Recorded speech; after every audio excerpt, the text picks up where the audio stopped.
2 orang ya untuk jadi co-host, nanti silakan di accept atau di admit teman-temannya yang baru masuk ya. Oke, hari ini kita mulai. Jadi untuk pertemuan 9, materi yang akan kita pelajari itu adalah tentang tools big data ya. Jadi perangkat apa saja, baik aplikasi ataupun software yang bisa kita manfaatkan dalam menganalisis dari big data. Oke. Nah, kan data kemarin banyak ya sebenarnya. Ada data struktur, tidak struktur, dan lain sebagainya ya. Nah, kalau untuk data tidak struktur tuh sulit sekali ya untuk dianalisis menggunakan tools yang konvensional gitu ya. Nah, di sini kita ingat lagi ya bahwa secara umum data itu kita bagi menjadi 4 ya strukturnya gitu. Dan dari apa? Terstruktur ya.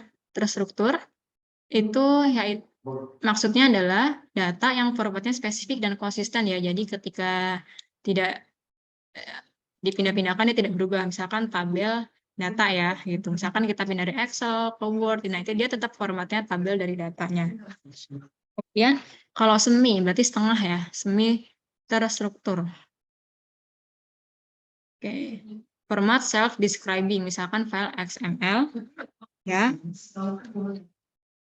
Kemudian terstruktur semu berarti kuasi.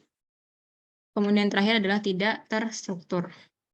Format yang tidak konsisten ya, misalkan teks atau video ya, karena ketika teks atau video ini kita pindahkan dari satu device ke device lain atau dari software gitu ya, software lain dia akan berubah ya formatnya, sehingga dia tidak konsisten. Oke, data terstruktur seperti tabel, sistem manajemen basis data yang tadi itu, secara umum merupakan format data yang paling mudah untuk ditafsirkan. Ya, tapi dalam praktiknya masih perlu memahami berbagai nilai yang mungkin muncul di suatu kolom tertentu atau suatu data tertentu gitu ya.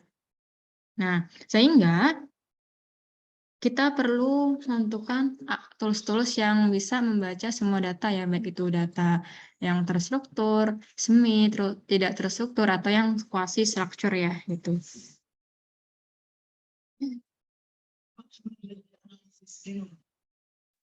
Nah, meskipun dalam bab ini kita berfokus pada data yang tidak terstruktur, tapi alat ini atau tools-tools yang kita gunakan bisa juga digunakan untuk menganalisis kumpulan data yang terstruktur ya. Jadi sebenarnya kalau yang terstruktur saja bisa dianalisis, berarti yang tidak terstruktur aja bisa dianalisis, berarti yang terstruktur itu juga bisa ya dianalisis dengan tools-tools yang akan dijelaskan. Gitu. Oke. Nah, ini kita review lagi.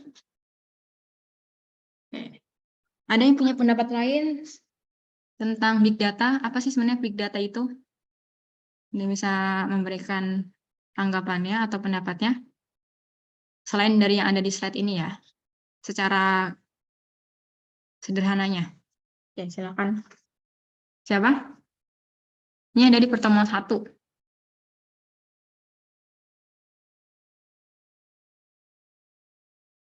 Silakan siapa?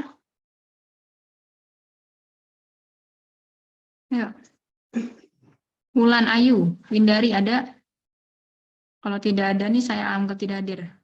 Wulan Ayu.